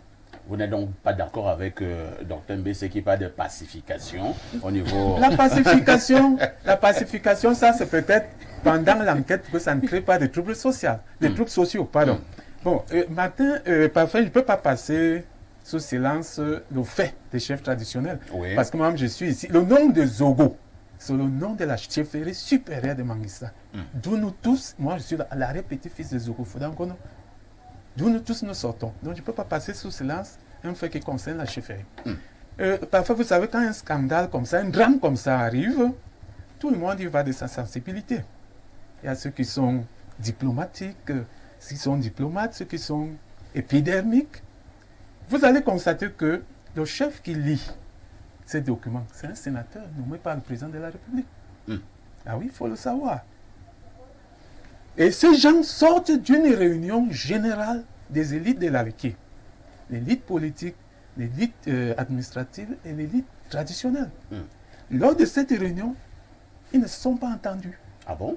Sur la forme de communication adressée au chef de l'État. Certains ont estimé que non, il fallait saisir le chef de l'État, lui traduire fermement la réprobation qu'ils ont sur l'assassinat de Zogo. Oui. D'autres ont dit non, par rapport à tout ce qui a été évoqué ici, l'argent qui circule, les antécédents par rapport aux crimes passés qui n'ont pas été élucidés. Il y a une frange qui a donc décidé de poser un acte fort, comme tu l'as dit tout à l'heure, là, quelqu'un a écrit dans ce sens-là. Donc, ce n'est qu'une divergence au sein de la communauté. Une divergence d'approche. Une divergence d'approche. Est-ce que ce n'est donc pas ce que Hervé Emmanuel, comme appelait tout à l'heure, les groupes d'intérêt qui sont entrés également en jeu? Non, à ce niveau, il n'y a pas question de groupe d'intérêt. Vous dites que vous sortiez d'une réunion avec les élites, ainsi de suite. Mais là, il y a eu un problème au niveau de l'approche. Non, c'est ça, c'est cette approche-là aussi qui est fausse, n'est-ce pas? Pourquoi vous voyez l'argent partout? Il y a les gens, on a fait les uns et les autres, mes copanélistes ont avancé des arguments ici. Il y a les gens qui estiment que les enquêtes restent non élucidées. Il y a les gens qui estiment que non, cette fois-ci, nous, on va exprimer notre vérité au président de la République. Je prends l'affaire d'un autre bout. Oui. Vous pensez vraiment la main sur le cœur que ce que nous appelons habituellement la élite, je prends donc les élites de la Ligue, certains DG de là-bas, certains ministres, peuvent être d'accord avec cette approche de ces chefs qui sont allés à Ebogo? Justement, c'est eux, c'est ceux qui ne sont pas d'accord, qui sont conduits conduits par le chef d'intérêt. Non, moi, je refuse de voir un problème d'intérêt là-dedans. Moi, c'est question d'approche, comme tu as dit. Les gens ont voulu... Il y a eu deux tendances. Il y a une tendance qui dit que on doit poser un acte fort pour que le président comprenne que... Et il y a une tendance modérée. Il y a une tendance modérée. Et surtout qu'au jour d'aujourd'hui, le docteur Bachek peut le témoin, les États modernes gouvernent avec l'opinion. Alors, dans cette affaire, il y a des gens qui estiment qu'ils doivent gagner la guerre de l'opinion. Il faut qu'ils remontent l'opinion pour que le président soit obligé d'agir. Et vous êtes de quelle tendance? Moi? Oui. Oh, je suis de la tendance modérée. Parce que, comme j'ai dit dès longtemps... On a tué froidement votre frère. Et vous pensez que... Non, attendez. Il faut aller calmement. Attendez. Il faut parler doucement. Parfait. Il faut de temps en temps faire des prières. Que la justice, si c'est parfait ici qui a tué Martinez, que la justice te condamne ou pas, tu vas payer. Et tu risques de payer jusqu'à la 4e génération. D'accord. Parce que c'est que les Manguissa vont Je faire. sais, c'est pas moi. Parce que c'est que les Manguissa vont faire, ça va durer dans le temps. Vous menacez, hein? Attends, c'est pas des menaces. Pourquoi vous voyez les menaces partout? Tu veux qu'ils ne te disent pas la réalité? Non, ne dites pas tout sur le plateau. De toute façon, c'est ce qu'il fallait dire globalement sur le premier sujet inscrit à l'ordre du jour. Rassurez-vous, Info TV reste cette chaîne de télévision qui continuera à suivre avec grande attention l'évolution de cette enquête. Question justement de donner à ses téléspectateurs l'information, toute l'information et surtout la vraie information au sujet de l'assassinat brutal de Martinez Zogo. Le temps d'une transition. Bon retour sur le plateau de Libre Expression pour ce dimanche, 11h30, 13h30. Il nous reste très exactement 30 minutes à passer ensemble. Et nous vous le disions en début de ce programme, nous devons également coller un commentaire et surtout une analyse sur cet autre fait au Cameroun. Et vous mettrez les guillemets. Il s'agit de l'ancien directeur général des impôts, M. Modeste Mopa, qui va du côté du Fonds monétaire international pour 3 ans. Question d'être toujours au même niveau d'information. Je lis cette correspondance du ministre d'État, secrétaire général à monsieur le secrétaire général des services du Premier ministre. Objet détachement de M. Mopa, Modeste Fatwing, auprès du Fonds monétaire international. Faisant suite à la note citée en référence, j'ai l'honneur de vous faire connaître que M. le Président de la République a marqué son très haut accord pour le détachement de M. Mopa Modeste Fatwing, directeur général des impôts auprès du Fonds monétaire international, FMI, pour une durée de 3 ans. Et c'est signé Ferdinand Nganga. Alors, je vais donc d'abord passer la parole au docteur colonel Badjek. Lorsque nous avons eu la note et au regard de cette actualité autour de la direction générale des impôts il y a quelques mois, beaucoup célébraient en disant que non, l'ancien directeur général des impôts a été cassé, excusez l'expression, au moment d'autres estimaient que non, attention, tout au contraire, monsieur le directeur général des impôts vient de connaître une ascension fulgurante. Moi, je vous pose la question, vous vous situez à quel niveau au regard de cette actualité concernant monsieur Modeste Mopa, qui était, je préfère y parler, au passé, ancien directeur général des impôts au Cameroun? On n'a pas les mêmes références de jugement, parce qu'ici au Cameroun, en réalité, on regresse lorsque on n'est plus à côté de la caisse, n'est-ce pas, des espèces trébuchantes et sonnantes. Tout à fait. Et vous allez voir ici que vous êtes nommé directeur, vous quittez le directeur à conseiller technique ou inspecteur, c'est une malédiction pour vous, alors que vous n'êtes plus à côté de la caisse. Vous n'êtes plus à côté de la caisse. Alors c'est de ça qu'il s'agit aujourd'hui. Il faudrait savoir que cette organisation qu'on appelle la TADAT, qui est la Tax Administration Diagnostic Assessment Tool, c'est quand même la mère, n'est-ce pas, des impôts, des systèmes des impôts. Et il s'en va là. Il faudrait savoir que chaque année, chaque direction générale des impôts devrait être capable de donner son bilan et voir un peu les critères de jugement de l'administration. Et que depuis quand même que l'ancien, si on peut l'appeler comme ça, l'ancien directeur général des impôts était là avec la rénovation qu'il a apportée, avec la révolution qu'il a apportée, eh bien, il y a beaucoup de choses qui se sont passées et que l'administration des impôts du Cameroun quand même avait obtenu des satisfaits, n'est-ce pas, de cette TADAT. Et qu'aujourd'hui, il s'en va comme secrétaire. Moi, je pense qu'il s'en va dans une structure qui est réputée être une structure multilatérale, financière, et que c'est cette structure-là qui administrait en réalité la régularité, n'est-ce pas, de la comptabilité des impôts. Je pense que donc, pour ma part, c'est une promotion. Et il faudrait savoir également analyser un peu le parcours de cet homme qui venait des structures internationales, qui a un fort passé et qui a quand même travaillé. Et lorsqu'il écrit, il dit bien qu'il a le cœur léger. C'est parce que d'après lui, il a l'impression qu'il a travaillé, il a mis en place certaines choses et il part, n'est-ce pas, sans remords. C'est ça, avoir le cœur léger en bon français. Alors, je pense que pour lui, c'est une promotion. Il arrive au niveau du FMI. Dans son parcours, dans son CV, c'est quelque chose qui sera inscrit et il est suffisamment jeune pour pouvoir briguer d'autres postes après. Et autre chose, il y a quand même l'onction du chef de l'État. Son haut accord. Son haut accord. Ça veut dire quoi? On ne détache pas un haut fonctionnaire de ce genre sans qu'on ait étudié son CV, mais également sans qu'on l'ait approché.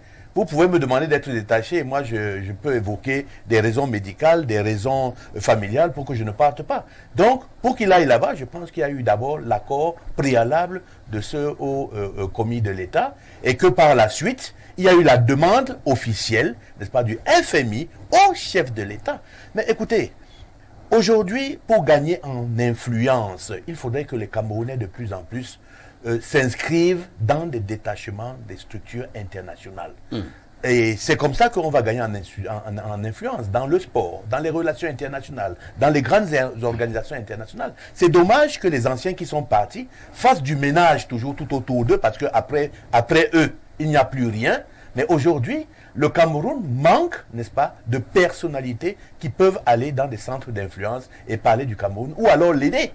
Et je dois vous dire que lorsqu'on a une bonne position au niveau du FMI, le FMI est quand même le régulateur de la finance mondiale aujourd'hui, et il sera là-bas, n'est-ce pas, pour apporter sa part de soutien, n'est-ce pas, au Cameroun. Il a d'ailleurs dit, hein, au niveau de sa correspondance, qu'il aura toujours le cœur au niveau de son pays, le Cameroun. En un mot comme en mille, si nous pouvions nous risquer à résumer votre intervention, on dira que c'est une élévation. Pour ma part, c'est une élévation. J'ai donné les arguments qui contribuent à penser comme ça. Docteur François Désiré Mbesse, nous avons suivi l'éditorial de notre collègue tout à l'heure, Jean-Bruno Fangonon, qui revenait sur ce parcours, ce brillant parcours de ce haut commis de l'État camerounais, M. Modeste Mopa. Je pense que d'une manière ou d'une autre, le colonel Badjek l'a également relevé. Finalement, c'est un garçon inarrêtable. Oui, parfait. Il faut dire que s'il y a des actions à saluer, on a souvent dit parler du Cameroun en des termes pas très positifs, mais moi je voudrais dire que petit à petit les choses reviennent normales. Que nous ayons un jeune, parce que il faut le dire, qu'il soit promu à ce niveau, c'est une action à saluer. Et en plus, nous savons bien qui est Modeste Mopa. Lorsque nous regardons sa trajectoire, il y a ce qu'on appelle une carrière à faire. Et le Cameroun ne saurait être la limite d'une carrière quand on est investi dans le domaine de la finance. Il y a des institutions, il y a des personnes qui portent des rêves. Pourquoi pas penser qu'un jour, notre compatriote se retrouvera à la tête de ces grandes institutions qui connaissent des révolutions inimaginables. Pour moi, je voudrais saluer d'abord l'intelligence de ce brave citoyen. Nous l'avons vu au niveau du redressement de nos impôts. Nous avons vu les tensions que ces réformes ont créées, notamment au niveau du patronat avec le JICAM, qui, il faut le dire, hein, représente beaucoup plus le patronat des succursales des autres entreprises qui nous viennent d'ailleurs et qui, bien évidemment, pour des raisons de leur intérêt, se sont retrouvés à avoir des conflits avec les impôts. C'est d'ailleurs un bon curseur dans l'économie d'une nation, comprendre que le directeur des impôts et le patronat ne s'entendent pas. Ce serait le contraire qui nous aurait surpris. Donc vous pensez que si le DGI commence à être ami avec le patronat, ce serait comme on risque de soupçonner. Ce serait comme un élève qui dit que voici un bon surveillant général. Donc dès qu'on vous dit ça, vous comprenez immédiatement que c'est celui qui laisse passer certaines choses. Tout à fait. Oui. Donc c'est un policier de la finance et de la régulation. Et il ne peut pas être toujours très aimé. Non, il ne peut pas toujours être aimé. Et donc, je voudrais saluer cet acte. Je voudrais également saluer l'accompagnement institutionnel de notre pays, parce que pour être promu à ce niveau, il y a toujours une onction.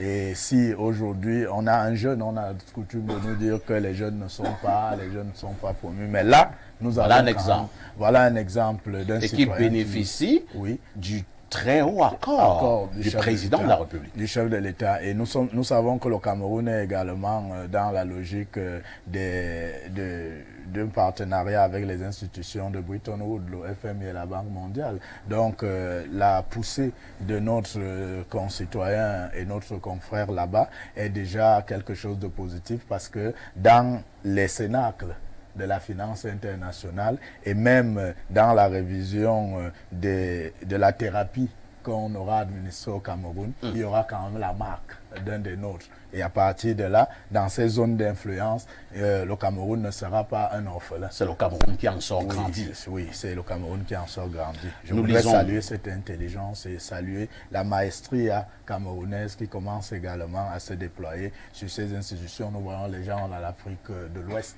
qui sont trop avancés et ils représentent toutes ces institutions. Si le Cameroun peut avoir un jeune comme celui-là, véritablement, c'est une bonne chose, même pour l'Afrique centrale. Très bien.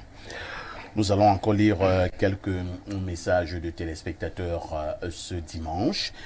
Tout ce que j'aurais à dire pour l'émission qui passe est que vous êtes fort, je dirais excellent journaliste. Vous êtes un seigneur de la communication. Et ceci depuis votre ancien poste de Vision 4. Aujourd'hui, personnellement, je confirme que vous êtes testé vous-même dans la transparence, l'équité et surtout dans une parfaite assurance dans l'exercice de votre fonction. Merci beaucoup. Autre message ce dimanche. Quelqu'un trouve simplement du plaisir à nous dire bon après-midi. Bonjour, monsieur Haïssi. Où se trouve Chantal Roger Tuleux? Honnêtement, cet homme me semble bipolaire et ne m'inspire pas confiance. Il a confirmé sa présence sur autre plateau. Aurait-il reçu des miettes? C'est Manga depuis Simeon qui m'envoie le message. Bon, je ne peux pas le dire, hein. Chantal Roger m'a envoyé un message il y a pratiquement 1 heure de temps maintenant, me faisant comprendre qu'il a eu crevaison et sortait du côté d'Ayos. Donc, moi, je n'ai pas des arguments pour douter de son honnêteté. Peut-être que vous en avez, je n'en sais rien. Autre message ce matin. Bonjour monsieur Parfait ici. Désolé si je fais cette remarque, mais je peux ressentir dans votre lecture des sauts dans certains textes. On aurait dit que vous vous méfiez de faire certaines déclarations qui pourraient être mal interprétées par des personnes dont vous seul savez. C'est Albert Camus depuis Ebolova. Albert, ce n'est que logique. Moi, je suis un journaliste qui respecte l'éthique et la déontologie. Je ne lis pas tout, je ne dis pas tout. Où est donc la responsabilité du journaliste? Il y a des messages extrêmement violents que les gens envoient ici. Il y a des messages où les gens m'envoient, eux, ils ont déjà leur commanditaire du crime crapuleux sur Martinez Zogo. Vous pensez que moi, je vais donner ces noms à l'antenne? Je n'ai aucun élément de preuve.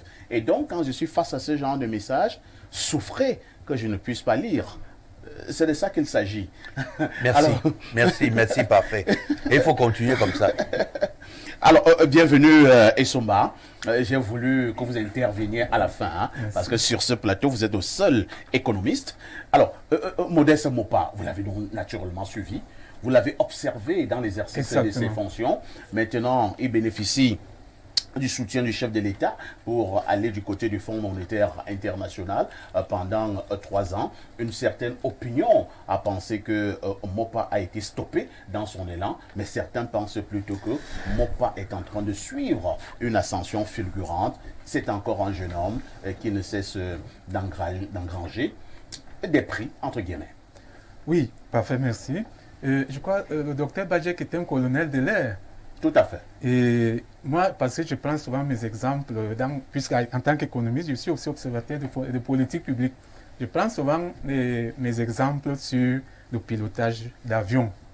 J'ai souvent dit que vous avez beau être un bon pilote, lorsqu'on installe un logiciel de pilotage de bord d'un hélicoptère dans le Boeing, vous n'arriverez jamais à destination. C'est même impossible. Monsieur Mopa, c'est un bon pilote. Ce n'est pas lui qui élabore la politique économique du Cameroun. On lui a donné les finances publiques à conduire. Monsieur Mopa a eu ce grand mérite de nettoyer la corruption dans le secteur des impôts, de la rendre en valeur résiduelle. On ne peut pas dire que la corruption est finie, mais elle est aujourd'hui résiduelle par la dématérialisation des procédures. Bon, j'ai suivi dans le reportage, l'éditorial. Bon, on dit que M. Mopa a pris les impôts à 800 milliards et l'a amené à 2000 milliards. En réalité, ce n'est pas une prouesse, ce n'est pas une performance. Parce que nous, les analystes en économie, les chiffres absolus, les valeurs absolues ne nous disent absolument rien. ça ne comporte pas, ce ne sont pas des indicateurs de performance ni de pertinence. Le budget, il y a cela 10 ans, le budget du Cameroun était à 2000 milliards. Bon, la direction des impôts produisait 800 milliards. Aujourd'hui, le budget du Cameroun est à 6 000 milliards. La direction des impôts produit 2 000 milliards. Le ratio reste le même. C'est 30-33%. Donc, sur le plan des recettes... quelqu'un d'autre serait quand même resté au même 800 milliards ou bien 900 milliards. Non, c'est impossible. C'est la loi de... S'il y a quand même une amélioration. Non, il n'y a aucune amélioration. Il n'y a pas d'amélioration. Il y a une régression. Moi, je vais te raconter une histoire. S'il n'y a pas d'amélioration, il y a forcément régression. Il y a stagnation. Il y a stagnation. Et quand il y a stagnation, il n'y a pas d'amélioration. L'économie n'évolue pas. Ce n'est pas le problème de M. Mopa. Oui. On en a parlé ici la dernière fois. C'est le problème de la politique économique du Cameroun. Quand le Cameroun adhère au FMI, au consensus de Washington en 1988, il est clair, le 3e article du consensus de Washington dit que un État libéral doit maximiser l'impôt par l'imposition automarginale. Automarginale veut dire quoi? Par l'échelonnement de l'imposition. C'est-à-dire, moi je gagne 100 000 francs à la fin du mois, on me dit de payer une taxe à 10%. Le colonel Badje gagne 1 million, on lui demande de payer la même taxe à 10%. C'est pas normal. Ça veut dire que je paye énormément cher par rapport à mes 100 000 francs. Donc il faut échelonner, il faut que pour chaque tranche d'impôt, le colonel puisse payer pour qu'à la fin, qu'il se retrouve à payer les impôts de 400 000 francs par rapport à son million de salaire. Vous voyez? Ce qui fait donc que quand on n'a pas pu appliquer ça, je n'ai pas dit que c'est le problème de M. Mopa, c'est le problème de notre politique économique. J'ai dit la dernière fois que si Olemba a échoué, c'est parce que le président a continué à aller prendre l'argent chez les gens pour venir donner aux fonctionnaires pour gérer, alors que dans un système libéral, il ne s'agit pas de ça. Il s'agit de chercher des partenaires privés qui vont venir bâtir des investissements en PPP, en BOT. Ouais. Donc, le Cameroun, après l'entrée au consensus, on a préféré tout vendre parce que ça profitait à l'élite. Maintenant, les prérogatives que nous devons exercer pour profiter de l'économie libérale, on n'arrive pas à le faire. Mais, parfait. M. Mopa a fait 2 000 milliards de recettes en 2022. Vous savez qui a payé la moitié de ces 2 000 milliards? Ce sont les ménages. Dans un système libéral, les ménages ne doivent pas payer l'impôt, sinon au minimum.